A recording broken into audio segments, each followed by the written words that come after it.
The afternoon sun cast a faint glow over Washington, D.C. Chuck Schumer, 72 years old, the Senate Majority Leader, was reviewing documents in his modest office near Capitol Hill. The small star of David pin on the lapel of his charcoal gray suit, a mark of faith from New York, glimmered as he stood up. Suddenly his phone rang. President Harris was calling. "Chuck, there's a religious case at the D.C. local court. A group of Jews is suing because they were banned from gathering in public. Go now, observe, report." Her voice was urgent, leaving him no time to think. Chuck's tidy office reflected his disciplined documents neatly stacked, meeting notes carefully organized. Today he opted for a simpler style suit, white shirt, blue tie, but still wore the Star of David pin as a habit. As Harris's key Senate ally, he was used to handling crises, but this was different. It touched his personal faith. Chuck quickly jumped into his sleek black sedan, speeding through the crowded traffic. NPR blared the news, but he turned it off, focusing on the unexpected task ahead. Before diving into the story, comment where you're watching from, and don't forget to subscribe so you won't miss the latest stories. Chuck Schumer pushed through the glass doors of the D.C. local court, stepping into a stifling, chaotic space. The crowd's murmurs rang out like an off-key symphony. Citizens awaiting minor cases, traffic violations, contract disputes, mixed with the clacking of keyboards from the clerk's corner. He glanced at his watch. To 53 p.m. Just a few minutes remained before the religious case hearing began, the one Harris wanted him to monitor closely. Chuck chose a hard wooden chair in the middle row, sat down his document bag, and opened his phone to take notes. The Star of David pin on his lapel glimmered under the fluorescent lights, but it didn't notice the eyes around the room fixating on him. The courtroom wasn't large, but its clutter made it feel oppressive. A middle-aged man in a t-shirt printed with "Freedom First" Saturday a few seats away, fiddling with his phone. To his right, a young woman wearing an oversized necklace, sheenier than a chandelier, whispered to her lawyer. Chuck frowned. Clearly dress code rules here weren't strict. He focused on his task, documenting details of the Jewish group suing the government for banning gatherings in a local park. This was an issue Harris wanted to turn into a symbol for progressive values, and he was right here.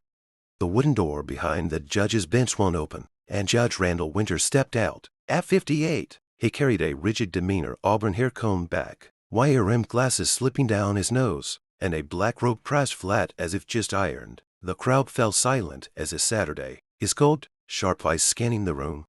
"All rise," shouted Marcus Jeffries, a tall bailiff with a stern face. Chuck stood with the others, phone still in hand, his gaze studying Winters. He banged his gavel on the desk, signaling the start of the session. "This is a court of law, not a place to show off personality," he declared, his voice deep but cutting like a knife. Winters began calling cases swiftly. A man fined for parking in the wrong spot, $50. No argument. A woman late on rent payments, a light warning. Chuck took notes, noticing Winters run things like a machine, efficient but cold. He glanced at the man in the Freedom First t-shirt. He stood to present a neighbor dispute, and Winters didn't mention his flashy shirt. The woman with the oversized necklace was called up to no word about her jewelry. Chuck frowned again. Something was off.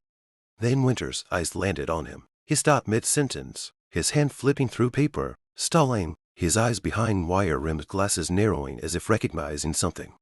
"Mr. Schumer," he said, his voice icy but with a hint of hesitation, clearly having recognized the familiar face from Senate hearings. Chuck looked up, unsurprised, standing with natural composure. The crowd turned to look at him, murmurs rising as a few others recognized him too. "That pin," Winters pointed at his lapel, his tone rigid. "It doesn't belong here. The courtroom is a neutral place, not somewhere to display faith." Chuck glanced around. No prohibitive sign hung on the walls. He replied, his voice clear and confident. "I'm Chuck Schumer, Senate Majority Leader, here to observe a case for work. This is a personal item protected by the First Amendment, violating no rules." Winters squinted, his face reddening. "Work? This isn't the place to wear that and cause trouble. The courtroom is neutral, not a synagogue." He banged his gavel again as if to emphasize his authority. Marcus Jeffries, the bailiff, stood near the bench, tilting his head to observe. Mrs. Tatterson, the middle-aged court clerk with her hair in a tight bun, stopped typing, glancing at Chuck with curiosity. The man in the t-shirt and the woman with the oversized necklace whispered to each other, clearly surprised that Winters didn't notice them. Chuck stood still, gripping his phone tightly. He realized instantly Winters wasn't just targeting him, but the Star of David itself, a symbol he seemed to despise. "Sir, I have the right to wear it under the First Amendment," he said, his voice calm but firm. Winters cut him off immediately. "Don't lecture me on the law. Step up to the bench now." The crowd held its breath. Chuck took a deep breath, stepping up to the defendant's stand, his shoes making a soft sound on the old wooden floor of the D.C. local court. The room fell silent, all eyes fixed on him. The Star of David pin on his charcoal gray suit lapel glimmered under the lights like a small flame amid an approaching storm. Judge Randall Winters Saturday elevated, his eyes behind wire-rimmed glasses narrowing further, his face growing red with anger. "So what are you doing here with that thing, Mr. Schumer?" he asked, his voice low but sharp as a razor, clearly trying to maintain an air of authority. "Sir, I'm here on duty and have the right to wear it," he replied, still clutching his phone, his thumb discreetly switching on the recording mode. Winters banged his gavel on the desk, the sound echoing through the room. "I've seen plenty of people like you thinking faith gives them the right to disrupt anywhere. This is my courtroom, and I say it's not allowed." He leaned forward, gripping the gavel tightly. "Do you know this behavior is contempt of court?" Chuck furrowed his brow, quickly glancing around the room. The man in the Freedom First t-shirt, Saturday there unnoticed. The woman with the oversized necklace whispered to her lawyer, ignored, yet his tiny Star of David pin was the problem. "Sir, I'm not disrupting anything," he replied, his voice still steady. "I'm here for work, and my attire doesn't affect anyone. If you have a specific ban, I'd like to see the written rule." Winters smirked, a cold, humorless grin. "A rule? I'm the rule here. You walked into my courtroom with that, disrespecting the law, and now you dare demand a document." He banged the gavel again, so hard that Mrs. Patterson, a clerk, stopped typing and looked up with concern. The crowd began to murmur. An older man in the back row shook his head, whispering to his neighbor, "That necklace over there's bigger. Why is no one saying anything?" Marcus Jeffries, the bailiff, stood near the bench, tilting his head to observe. He'd worked here 15 years, and Winters' focus on Chuck felt familiar. Not the first time he'd seen this bias.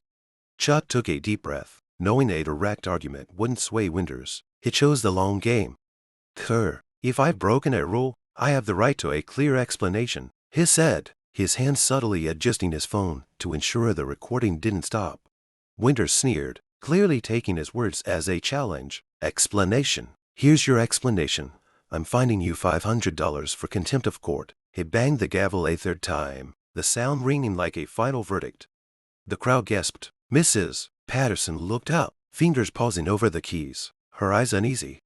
$500, a young woman whispered to her friend, just for a Star of David pin. The man in the Freedom First t-shirt let out a small chuckle, but quickly silenced himself as Winters glared his way. "You pay today before you leave," Winters continued, his tone like a lecture. "Maybe this fine will teach you to respect order. This isn't a synagogue, Mr. Schumer, nor a stage for your performance." He leaned back, smug, as if he just won an unchallenged fight.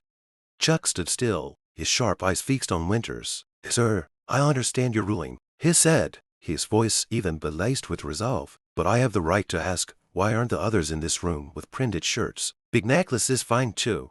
Winters' face flushed, his hand gripping the gavel until his knuckles whitened. "Don't change the subject," he shouted. "You're the only one here bold enough to bring a religious symbol into my courtroom. That's the difference." Chuck nodded slightly, as if confirming his suspicions. He said no more, but his mind was clear. Winters wasn't just biased. He was targeting Jewish faith deliberately. Mrs. Patterson resumed typing, but her fingers trembled. In her 12 years as Winters' clerk, she'd rarely seen him fined so harshly for something so trivial. Marcus Jeffries stood near the bench, arms crossed, his glance at Chuck carrying a hint of empathy. He'd watched Winters handle hundreds of cases, and this focus on the Senate leader stood apart. The crowd's whispers grew louder, some sneaking out phones despite the no filming rule. Chuck stood there, still holding his phone, his mind racing. He knew this wasn't just a fine, it was a chance to expose something bigger. "Are you done?" "To her?" he asked, his voice soft but cutting.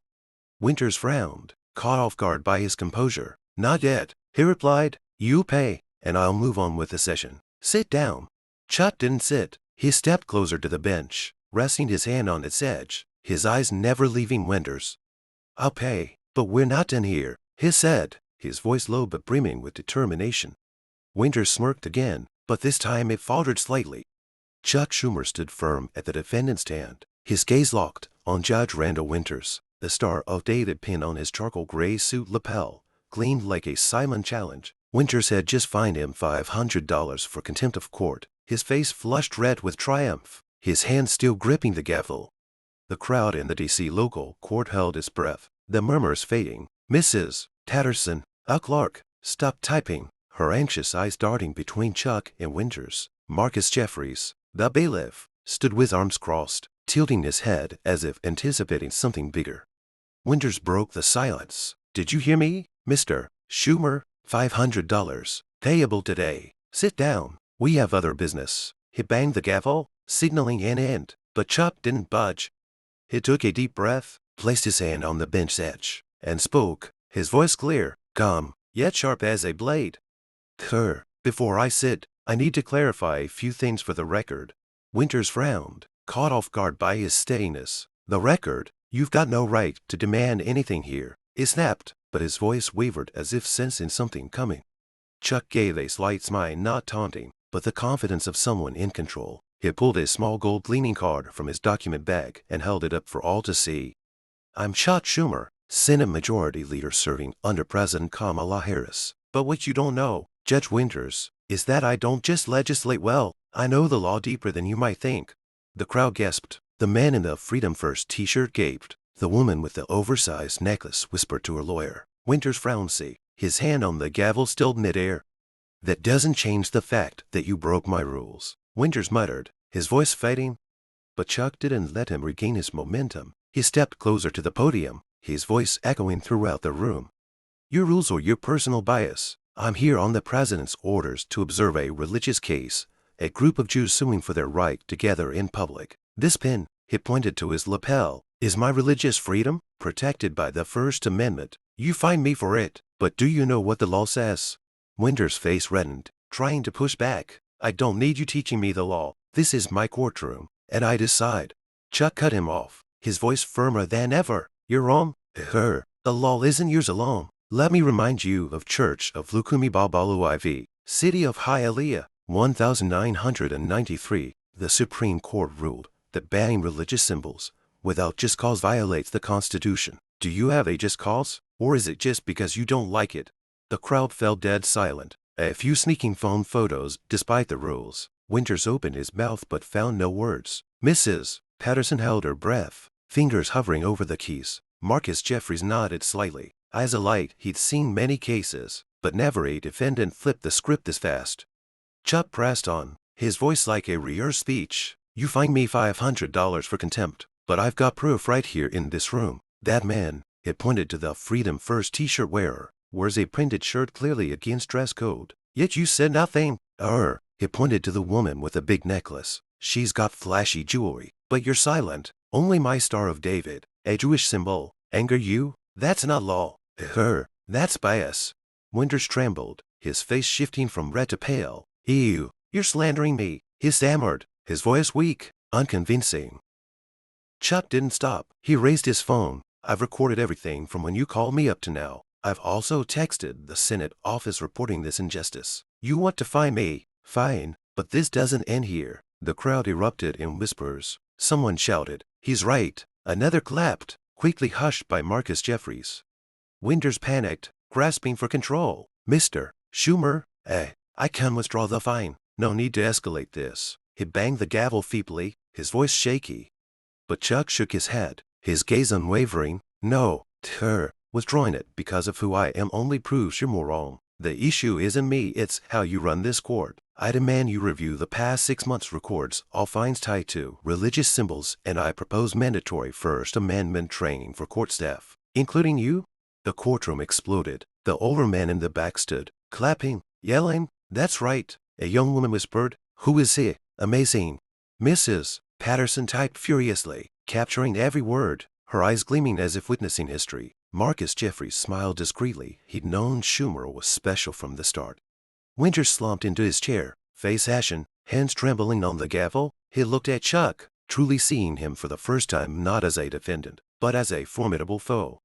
You think I'm just a politician, Chuck said, his voice low but powerful. But I've worked through countless constitutional cases, from legislation to policy. I've defended civil liberties for decades, and now I'm using that knowledge to defend myself and others. You just made a big mistake, Judge Winters. He placed his Senate card on the bench, stepped back, his eyes never leaving Winters. Winters opened his mouth but said nothing. He knew he'd crossed someone not just powerful but a legal expert. The crowd erupted again, scattered applause breaking out. Mrs. Patterson typed faster than ever, as if to preserve the moment forever. Marcus Jeffries stepped closer to the bench, his eyes full of respect for Chuck.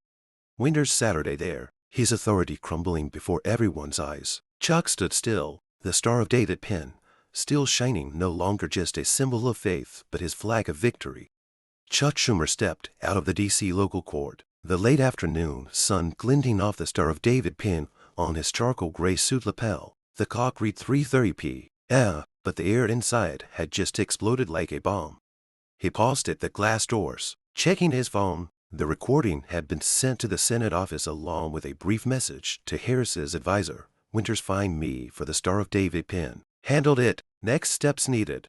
He knew this wasn't just personal anymore. It was a chance for Harris and progressives to score big on religious freedom. Inside the courtroom, the crowd was still buzzing. The older man in the back turned to his neighbor, voice trembling. I've never seen anyone knock out a judge that fast. A young woman with her boyfriend whispered, he's the Senate Majority Leader. Incredible. Mrs. Patterson, a clerk, hurriedly printed the session transcript, her hands shaky as she processed what she'd witnessed. Marcus Jeffries, the bailiff, left the courtroom, phone in hand, calling a colleague. You've got to hear this. The Senate leader just silenced Winters.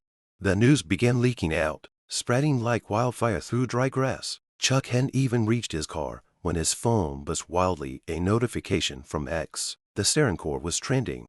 He opened the app and saw the first tweet from someone at the scene. Judge fines Senate Majority Leader $500 for wearing Star of David pin. He fights back with the law. Leaves him speechless. Stern Court. Within 10 minutes, hundreds of comments poured in. Who knew Schumer had it in him? Unreal. Winters is done. A major progressive account tweeted, proof the system's against religious minorities. Thank you, Chuck Schumer. He gave a small smile, knowing this wave was just beginning. At 4 p.m., President Harris jumped in. She posts from her personal account, Chuck Schumer, my trusted Senate ally, just taught a bigoted judge a lesson on religious freedom. Legal champion, we won't let them suppress faith. The tweet racked up over 50,000 retweets in 30 minutes. Progressive outlets like MSNBC pounced, running headlines. Senate Majority Leader faces off with Judge over Star of David pin and wins big. Chuck got a call from Harris's senior advisor. You did great. His voice beamed. The president wants this amplified. Prep a statement. Meanwhile, Randall Winters Saturday alone in his office behind the bench, dim light casting shadows on his pale face. His phone rang nonstop. DC Judicial Council, reporters, even old colleagues. He silenced it, hands trembling as he held a cold coffee mug. The clash with Chuck hadn't just humiliated him in front of the crowd, it was spreading across the city. He muttered, he's just a politician. How did this happen? But deep down, he knew he'd collided with something bigger than himself. Mrs. Patterson, still at the courthouse, couldn't stay quiet. She called a friend at a local paper, voice low but firm. I've worked with Winters 12 years. He always targets religious symbols, especially Jewish and Muslim ones. Schumer today was right. I've got notes to prove it. She pulled a small notebook from her drawer, filled with entries of similar cases. People fined heavily for Stars of David, warned for Islamic symbols, while slogan tees and flashy jewelry got a pass. She knew she was taking a risk, but after today, silence wasn't an option. Marcus Jeffries took action too. He met colleagues in the courthouse break room, recounting the event with emotion. I counted at least 20 times. Winters fined people for religious symbols this year. Rude t-shirts. He laughs it off. Schumer exposed what we all knew but wouldn't say. A colleague nodded. I'll call the press. This needs to be out there. By 5 p.m., a Channel 7 News reporter stood outside the courthouse, filming live. Today's Senate Majority Leader Chuck Schumer was fined $500 for wearing a Star of David pin in court. He fought back, and now the city's buzzing. On X, Stern Court soared past 100,000 mentions. People shared their own Winters stories, He fined me $200 for a kippa last year. I saw him scold a mom for a religious pendant in a divorce case. A big account post a short video someone secretly filmed in court, Chuck holding up his Senate card, his voice ringing out strong. The clip went viral, hitting 1 million views in hours. Chuck Saturday in his car, parked on a quiet street corner, watching the news explode. He called his wife, his voice calm but excited. "Honey, I just shut down a judge. This is about to get huge." She laughed over the phone. "You always pull off crazy stuff. Stay safe." He nodded, hung up, and opened an email from Harris's office. "Prep for a press conference tonight. We're turning this into a win." At home, Winters turned on the TV. Seeing his face on the evening news, Judge faces backlash after finding Senate leader. The bold headline flashed. He switched it off, hands shaking. The Judicial Council had called, demanding he explain himself by morning. He knew his 30-year career was teetering, all because of a 72-year-old and his Star of David pin. The next morning, the D.C. Judicial Council's office buzzed like a beehive. News of Chuck Schumer and Judge Randall Winters had swept through Washington, forcing the council to launch an urgent investigation. Lisa Rodriguez, a seasoned investigator with 20 years' experience, stood before a long table, spreading out down scenes of case files from Winters' court. Her team had been working nonstop since 6 a.m. after receiving an official complaint from the Senate office filed by Chuck last night. "We've got 48 hours to report," Lisa told her team, her voice firm. "Find everything tied to Winters and religious symbols." Chuck, meanwhile, Saturday in his Senate office, prepping for tonight's press conference at Harris's command. He reviewed the courtroom recording, sending another email to her advisor. "I've got data from X hundreds accusing Winters of bias. Push this hard." His phone buzzed constantly, messages from lawyers, reporters, and supporters. At Lawson wrote, "You inspire me. Winters fined my dad for a kippa once." Chuck smiled, knowing this was no longer just his fight. It had reached thousands. At the courthouse, Mrs. Patterson entered the investigation room, clutching her small notebook. "I've tracked 12 years with Winters," she told Lisa, her voice shaky but resolute. "He always targeted religious symbols, Stars of David, hijabs, anything stand out, but crude shirts or loud jewelry, he let them slide." Lisa flipped through the notebook, spotting down scenes of cases. September 14th, 2024, man with kippa fined $300 for disruption. October 20th, 2024, Muslim woman with hijab fined $100 for inappropriateness. Lisa frowned. "This is gold. Thank you."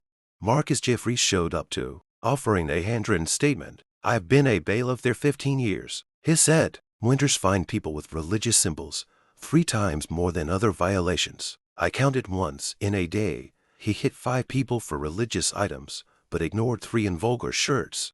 Lisa jotted notes fast, her team cross-checking with official records. The data soon emerged. Over the past year, 70% of religious symbol fines targeted Jews and Muslims, averaging $100 to $250, double the penalty for other dress code breaches.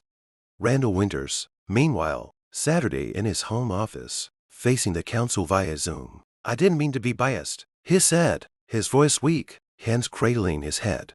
Lisa presented the data. "Mr. Winters, records show you fine people wearing Stars of David 80% more harshly than similar violations. How do you explain that?" Winters fell silent, eyes downcast. He recalled Chuck, his steely voice, his sharp reasoning about the First Amendment. "I didn't realize," he mumbled. "I thought I was maintaining order." By noon, Lisa's preliminary report was complete. "This isn't just Winters," she told the council. "We found 3 other D.C. judges with similar tendencies, though milder, but Winters is the clearest case bias against religion, especially Judaism and Islam." The council ordered Winters' immediate suspension, pending a final ruling. News leaked out, and X erupted again. Supreme Court, Winters suspended. Chuck Schumer shakes the system. A progressive account post. Harris's legal champion wins again. Chuck stood before the mirror in the Senate briefing room at 6 p.m., adjusting his tie, the Star of David pin still gleaming. Harris walked in, clapping his shoulder. "You made me proud, Chuck. Tonight we showed them religious freedom is untouchable." He nodded, stepping to the podium, camera flashes firing nonstop. "Yesterday I was fined for wearing a Star of David, not because I was wrong, but because a judge thought he was above the law. He said, his voice resonating, I fought back not just for me, but for everyone treated unfairly for their faith. The press crowd buzzed, questions flying, but he answered calmly, citing law and X data. Winters watched the briefing on TV, hands trembling. He turned it off, sitting in darkness. His phone overflowed with messages, colleagues distancing themselves, reporters hounding him.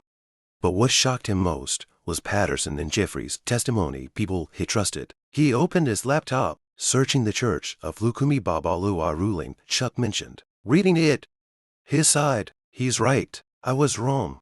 For the first time in 30 years, Winters felt small. He called the council, voice hoarse. I'm resigning, but I want to help fix this. The next day, Winters appeared at a small council meeting, no longer in a judge's robe. I didn't see my own bias, he said. As read, Chuck Schumer opened my eyes. I want to join the training, so no one repeats my mistakes. Lisa nodded, noting Winters' turnaround could be useful. The news spread, sparking debate. Some on X mocked Winters faking it, but others supported. At least he admits fault. Where? Chuck, back in his office, got an email from Lisa. Winters resigned, agreed to train. You changed him. He glanced at the star of David Penn in the mirror. Smiling, the case he'd come to observe, the Jewish group suing the government, was now just a small part of a bigger story. He'd turned an ordinary day into a spark for change, not just for Winters, but for the whole system. Just 4 days after the incident at the D.C. local court, the atmosphere in Washington shifted noticeably. Chuck Schumer stood in his Senate office, gazing out the window at Constitution Avenue. The star of David Penn on his charcoal gray suit lapel still shone, now a symbol of a movement bigger than he'd imagined. His phone buzzed with messages from Harris, progressives, and everyday people thanking him for speaking up. An email from the D.C. Judicial Council had just arrived, new regulations attached. Thank you, Mr. Schumer. He smiled, knowing this victory wasn't his alone. After the lightning-fast investigation, the council issued new rules for D.C. courts, no bans on religious symbols unless they genuinely disrupt, and all staff from judges to clerks must undergo mandatory First Amendment training. Lisa Rodriguez, the lead investigator, stood before the council, stating, the Winters case shows we need more transparency. Training is the first step. A new plaque went up outside the courthouse, inscribed, Religious Freedom, a right being in violation. Chuck saw the news on X, where Stern Court still trended. D.C. changes laws thanks to Chuck Schumer.